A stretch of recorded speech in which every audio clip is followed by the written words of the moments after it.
천한 만국과 그 영광을 보여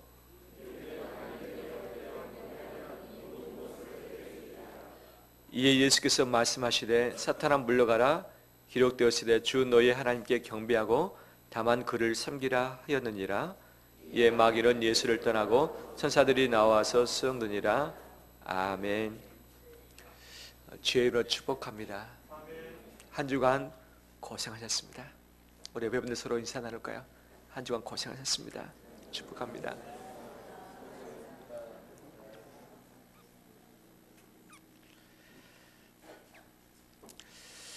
제가 주변의 목사님들을 만나서 이런저런 많은 이야기를 하고 올 한 해가 어땠는지 또 새해 어떤 계획들인지 서로 이야기를 나누는 시간들이 참 많이 있습니다.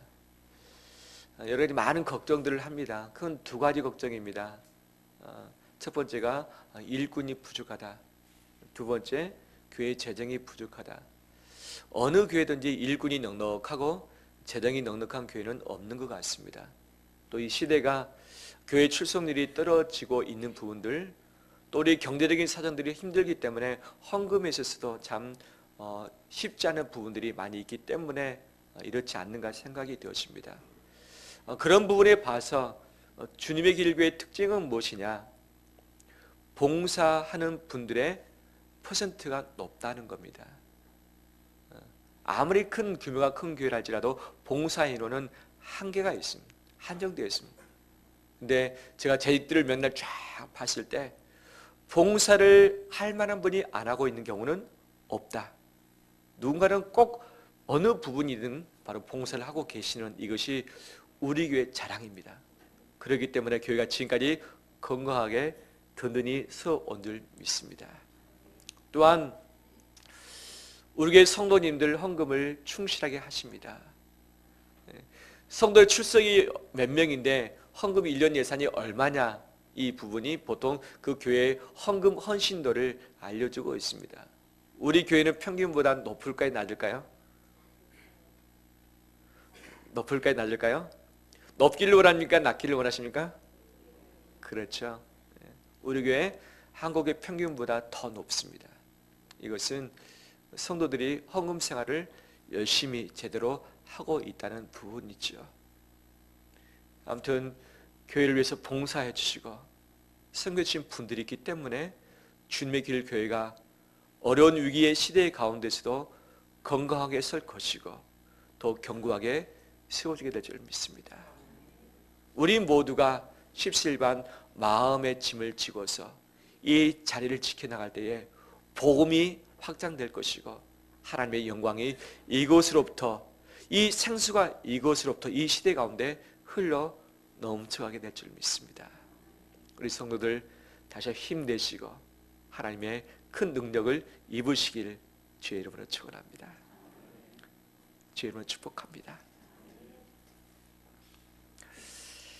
시대적으로 사람들의 이상적인 모델은 바뀌어 왔었습니다.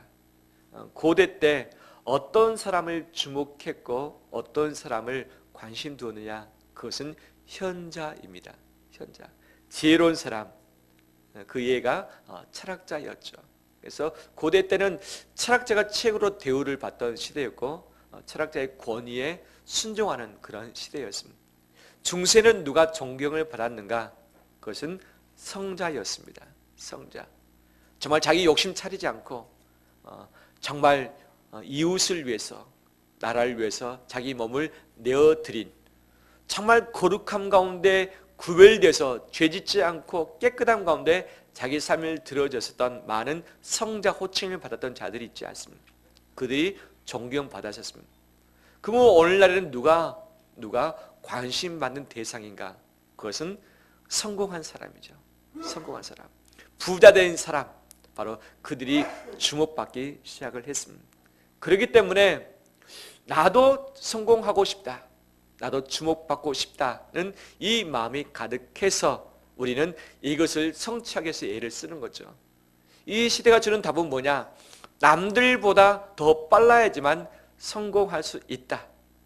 남들보다 더 많이 소유해야만 성공 가능성이 높다라고 이미 가르쳐 왔죠. 그래서 이 속도와 소유가 성공의 두 견인차 역할을 하고 있는 것은 우리가 부인을 할 수 없는 거죠. 그것 때문에 쉬지 못하고 분주하게 조급하게 바삐 달려다녀야 되는 이 시대, 그 다음에 이 먹고 살 것을 줄여서 좀 더 소유를 넓혀가고 나뿐만 아니라 우리 가족들을 평안함으로 살도록 하기 위해서 더 넓은 장소, 더 여유 있는 돈을 벌기 위해서 고생하는 것은 분명히 맞는 부분이죠. 허락하지 않는 시대 가운데 있습니다. 그런데 이 쳇바퀴 도는 이것이 계속 지속될 때에 우리 심령은, 우리 몸은 피폐해질 것이고 결국 몰락의 길로 갈 수밖에 없을 것이다. 사단이 우리를, 이 시대를 방해하면서 우리를 연막작전을 펴고 있는데, 예수님께 대해서 세 번째 시험했던 이 시험거리를 가지고 지금도 우리를 시험에 대고 있는 거죠. 예수님을 데리고 높은 산으로 갔습니다.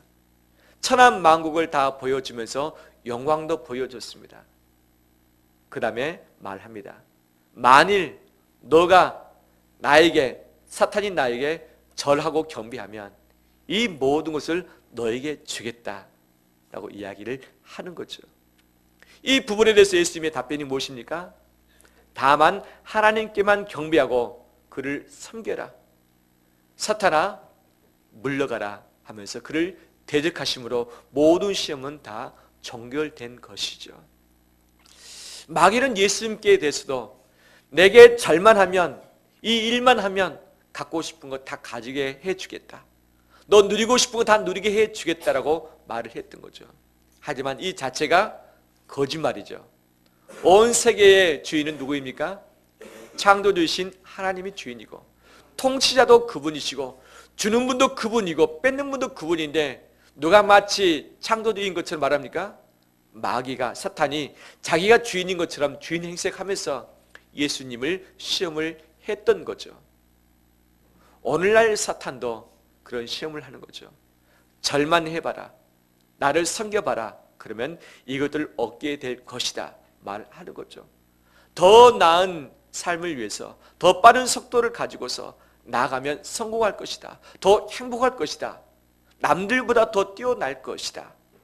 바로 이 부분에 우리의 시간을 완전히 헌신하라, 우리 물질을 투자하라, 내 몸을 혹사시켜 가면서도 그 일에 동참하라, 그러면 얻게 될 것이다 라고 가르치지만, 결국 그렇게 했을 때 오는가, 얻을 수 있는가? 얻지 못하죠. 이 시대의 국가와 정부는 세금으로 운영이 됩니다. 더 많은 세금을 걷어들여서 국가가 힘을 가지고 더 나은 사업들을 해내며 또 필요가 있는 국민들에게 잘 배분해 주기를 원하는 부분들이 있는 거죠. 그런데 이 방식이 세금을 통해서 얻는 방식이기 때문에 세금은 어디에 부과를 하는가? 보유하는 소유에 부과를 해야 되고 있고, 그 다음에 생산과 소비의 현장에 이 세금을 부과를 하고 있는 거죠. 그래서 좀 더 세금 많이 걷어서 운영을 잘 하기 위해서는 더 많이 보유할 것을, 더 많이 생산하고 소비할 것을 소비 조장을 해야만 되는 부분들이 있죠. 그래서 많이 소비할 것을 국가가 권장하고 있고 또 경제 기업에서 이 부분을 추구하고 있죠. 그래서 이 부분에 동참하기 위해서 소비하고 그 다음에 현장 가운데 있지만, 정말 소비를 통해서 나는 더 행복해질 수 있는가? 소비할 수 없는 시대 가운데 살고 있는데 그것을 통해서 정말 나는 성공할 수 있는가? 성공할 수 있다, 행복할 수 있다고 가르치지만 그 너머에는 그들이 보이지 않는 거죠. 어떻게 보면 섞고 있는 부분이라 할 수 있겠죠. 마귀는 시간이 한정되어 있기 때문에 그 시간의 우선순위를 더 높아지는데, 더 많아지는데, 더 잘 되는데 사용을 하라. 쉬는 것을 좀 줄여라. 하나님께 드리는 그 시간도 좀 줄여라. 그 시간 줄이면 이것도 하시고 저것도 하시고 이것도 챙길 수 있다, 이것도 누릴 수 있다라고 가르치고 있는 거죠. 하지만 우리의 경배의 대상은 오직 하나님이시고 내 시간과 내 물질과 내 마음을 통해서 그분께 우선순위를 드릴 때에 우리는 내 존재의 가치를 발견하게 될 것입니다. 사탄은 마음과 시간과 물질, 이 몸을 빼앗아 버리는 거죠. 그래서 그 종이 되어지면 이것을 얻게 될 것이다 라고 말하지만 얻을 수 있는 사람은 아무도 없지요. 내 마음과 내 시간과 내 물질과 내 몸은 하나님이 주인 되십니다. 그분을 우리가 인정하고 경배할 때에 주인 되신 그분이 내 인생을 책임져 주실 줄 믿습니다. 나를 책임지지 못할 것들에 내 마음과 시간과 물질과 내 몸을 빼앗기며 그것들 앞에 절하지 않는 우리 되길 원합니다. 성경에 보면 세 가지의 사건이 등장을 합니다. 하나님을 경배한다고 하지만, 섬긴다고 하지만 잘못 섬기는 예가 나오는 거죠. 그 한 예가 뭐냐? 시내산 밑에서의 사건이었습니다. 이 모세가 시내산 위로 올라가서 기도했습니다. 기도할 때에 하나님께서 십계명과 말씀을 주셨던 거죠. 근데 밑에서 기다렸던 이스라엘 백성들은 모세가 내려오지 않자, 하나님의 눈에 보이지 않자 그들 나름대로의 방식을 정해서 살 길을 찾았습니다. 그래서 아론이 말하기를 우리를 인도할 신을 우리를 위해서 만들자. 모든 금 부치를 다 가져와라. 다 모았습니다. 이것을 부어서 녹였습니다. 빚어서 금송아지 만들었습니다. 말하기를 이 금송아지가 우리를 애굽에서 인도해낸 신이다. 이 광야의 앞길도 이 금송아지가 우리를 인도할 것이다. 바로 여호와의 절일이 가까이 왔으니 내일이니 우리가 함께 번제하고 뛰놀면서 먹고 즐기자라고 했던 거죠. 송아지를 만들어 놓고 여호와의 이름을 함께 언급을 하고 있는 거죠. 무엇이죠? 여호와를 완전히 버리고 다른 송아지 우상을 섬겼던 것이라기보다는 하나님이 눈에 보이지 않자, 모세가 눈에 보이지 않자 눈에 보이는 그 무엇을 만들어 놓고 나를 위하여 우리를 위해서 이것을 섬기면 이것들이 우리를 위해서 인도해 주며 보여줄 것이라고 하는 이 착각 가운데 있었던 거죠. 즉 하나님을 섬긴다 말했지만 잘못된 하나님을 스스로 만들어 놓고 그 앞에 경배하는 것이 바로 이스라엘 백성들의 죄였던 거죠.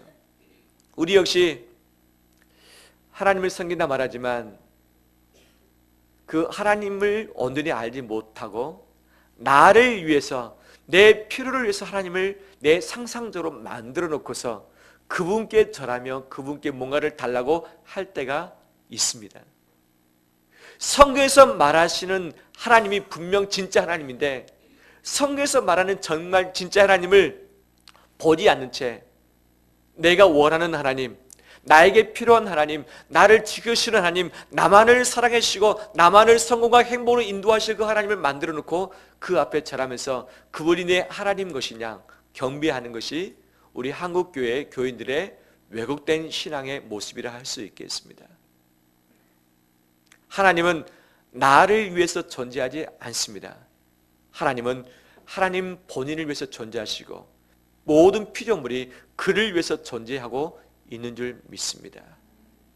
잘못된 하나님을 내 상상 가운데 만들어 놓고 내 필요에 의해서 그분을 섬기는 이것이 우상인 것을 분명히 말씀해 주고 있는 거죠. 두 번째 사건이 있습니다. 갈멜산에서 엘리야 시대 때의 사건이었죠. 엘리야 선지자가 아합 왕에게 말합니다. 갈멜산에 바알의 선지자들과 아세라 우상 섬기는 선지자들 다 모으셔서 대결해 봅시다. 어떤 신이 살아있는 신인지. 그래서 바알의 선지자 400명, 아세라 선지자 450명이 다 모였습니다. 그 다음에 이스라엘 백성들도 함께 모였습니다. 그 다음에 이 번제단을 차려놓고서 기도하자. 어떤 신이 응답하는가 보자. 먼저 바알과 아세라 선지자들이 기도를 합니다. 하루 종일 기도합니다. 자기 몸에 칼집을 내면서까지 막 울면서 기도합니다. 하지만 응답이 없었습니다. 그러면 바알과 아세라 신은 살아있는 신입니까? 죽어있는 신입니까? 죽어있는 신이죠. 만들어 놓은 신이죠. 그렇기 때문에 응답이 없었던 거죠. 그러면 누가 살아있는 신입니까? 하나님밖에 계시지 않죠. 그런데 이것을 바라보는 이스라엘 백성들이 어떤 모양새를 취했는가? 머뭇거렸습니다. 하나님이 살아계시는 건 맞는데 바알과 아세라를 던져버리기는 좀 뭔가 아쉬운, 바알과 아세라는 풍요의 신, 그다음에 다산의 신입니다. 자기 자신을 풍요롭게 만들어주고 아이를 잘 낳아서 후대를 더 견고하게 세워줄 수 있는 그 신이기 때문에 이것을 버리면 풍요를 못 얻을 것 같은, 아이를 낳지 못할 것 같은 이 두려움이 엄습하기 때문에 하나님께도 보험을 들어놓고 또 바알과 아세라 신에게도 보험을 들어놓고 있는 거죠. 머뭇머뭇거린다. 이 부분을 다른 번역서에서 보면 양쪽 다리를 왜 걸치고 있느냐? 왜 양다리 걸치고 있느냐? 한쪽을 선택하라. 살아있는 신을 선택하라. 왜 양쪽 가운데 머뭇거리면서 결정하지 못하고 있느냐? 이것이 엘리야 선지자의 외침이었던 거죠. 오늘 이 시대를 살아가는 우리에게도 역시 하나님만을 섬기는 것이 마땅한 부분이지만 하나님만으로 내 마음이 충족되지 않기 때문에 내 인생을 보장해 줄 수 있는, 내 인생을 이끌 수 있는, 내가 좀 안심할 수 있는 그 어떤 부분에 의지하고 싶은 이 영적인 보험을 드러내는 거죠. 하나님이 응답하지 않으면 이것이 대신 응답해서 나를 도와주도록. 이 머뭇거리는 이 부분이 하나님을 경배하면서 또 누군가를 섬기는 바로 왜곡된 신앙이라는 것을 말씀해 주고 있는 거죠. 세 번째 내용이 뭔가? 산상수훈에서 예수님이 이 모든 것을 통하면서 말씀하시죠. 그때 당시 제자들 바리새인들이 다 몰려왔습니다. 그런데 하나님만을 섬긴다 말하지만 그들은 하나님만을 섬기지 않았다고 주님은 지적을 하고 계시죠. 그래서 마태복음 6장에 너희를 위하여서 보물을 땅에 쌓아두지 말고 하늘에 쌓아두라. 너희 보물이 있는 곳에 너희 무엇이 있다? 마음이 있다. 그러면서 하나님과 재물을 겸해서 섬기지 못하느니라. 따라서 합니다. 하나님과 재물을 겸하여 섬기지 못한다. 이것을 예수님이 분명 꼬집어서 말씀을 해주고 있는 거죠. 그들은 분명 하나님만 섬긴단 말하고 있지만 아니다. 너희들은 재물도 함께 섬기고 있다. 왜? 내일 무엇을 먹을까? 무엇을 입을까? 어떻게 살 것인가 염려한 나머지 하나님도 의지하지만 내 재물을 의지해야만 내 자신이 보장받을 수 있기 때문에 두려움 때문에 염려 때문에 걱정 때문에 미래 때문에 이 재물을 함께 의지하고 있는 바로 제자들, 바로 이스라엘 백성들을 꼬집어서 이것이 잘못된 신앙이다. 하나님과 재물을 겸해서 섬기지 못한다. 하나님만 섬기든지 재물만 섬기든지 이것을 선택하라. 이것이 예수 그리스도의 명령이었던 거죠. 이것을 와 계신 우리 모두는 재물이 아니라 우상이 아니라 만왕의 왕이신 하나님만 섬기기 때문에 이곳에 온 줄 믿습니다. 그 하나님은 창조주이십니다. 온 세상의 주인 되십니다. 나를 만드신 분이십니다. 생사화복을 주관하시는 분이십니다. 온 세상을 심판하신 분이십니다. 또한 구원하실 분이십니다. 하나님 외에 그 어떤 것도 창조와 심판과 구원을 주관할 자는 없습니다. 하나님을 주인 삼고 하나님을 내 왕으로 창조주로 심판자로 구원자로 삼아 나갈 때에 우리가 하나님을 제대로 알고 그분을 경배하게 될 줄 믿습니다.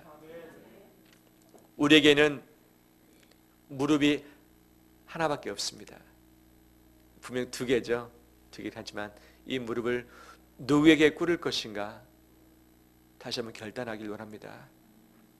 사탄은 우리를 속입니다. 분주한 가운데 너 무릎을 내놓으라. 더 많은 재물을 얻기 위해서 너 무릎을 내놓으라. 좀 죄 지으면 어떠느냐? 좀 거짓말하면 어떠느냐? 남을 좀 속이면 어떠느냐?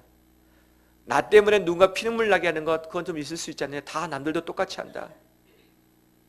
돈을 속이는 것, 윤리를 속이는 것들, 거역하는 것들, 신앙을 조금 빼먹고서 내 마음대로 시간을 쓰고 내게 준 이 재물을 내 마음대로 좀 사용을 해보고 언제나 마음을 드리기보다는 반쪽만 드리고 또 마음 한쪽은 다른 것에 보장을 해놓는 이 부분들 하면 어떠느냐? 남들 다 그렇게 한다 라고 하면서 사탄이 한국의 교인들을 지금도 유혹을 해내고 있습니다. 하나님은 반쪽 마음이 아니라 온전한 마음을 원하십니다. 하나님은 시간 있을 때 예배드리고 시간 있을 때 섬기는 것이 아니라 가장 중요한 우선순위 시간을 가지고서 경배받길 원하십니다. 하나님은 내가 사용할 것 다 사용하고 나서 남은 것 가지고 하나님께 생색내듯이 나 하나님 내 헌금했으니까 나를 보살펴달라 책임져달라 하는 것이 아니라 인생의 주인이 하나님 것을 인정하면서 하나님께 합당한 것을 드리는 그 사람을 자기 백성으로 인정하신 줄 믿습니다. 하나밖에 없는 내 몸입니다. 내 몸을 혹사시키면서 성공을 위해서, 행복을 위해서, 출세를 위해서, 더 높은 것, 더 많은 것, 더 편안한 것을 위해서 달려가기보다 이 몸 가지고 하나님께 영광 올려드리기를 합니다. 내 몸의 최우선순위는 하나님께 영광입니다. 이 땅에서 살고 있는 우리, 요즘에 아파 있는 분들이 있어서 참 마음이 안타깝습니다. 나이가 먹어감에 따라서 건강이 더 유지하기 힘든 부분이 있지만 이 몸은 이 땅에서 사용할 뿐만 아니라 천국에서도 사용할 몸입니다. 할렐루야. 천국에 가져갈 몸입니다. 이 땅에서는 좀 연약한 부분이 있겠지만 주님이 다시 오실 때 영광스러운 몸, 가장 강건하고 멋진 몸으로 바뀌게 될 줄 믿습니다. 이 몸, 마지막 영원토록 하나님께 영광 올려드릴 경배할 몸입니다. 이 몸으로 죄의 수단 삼지 말고 하나님이 기뻐하신 일에 동참하면서 영광 올려드리며 경배하는 우리의 삶의 여정 되시길 주의 이름으로 축원합니다. 우리 함께 찬양 드릴까요?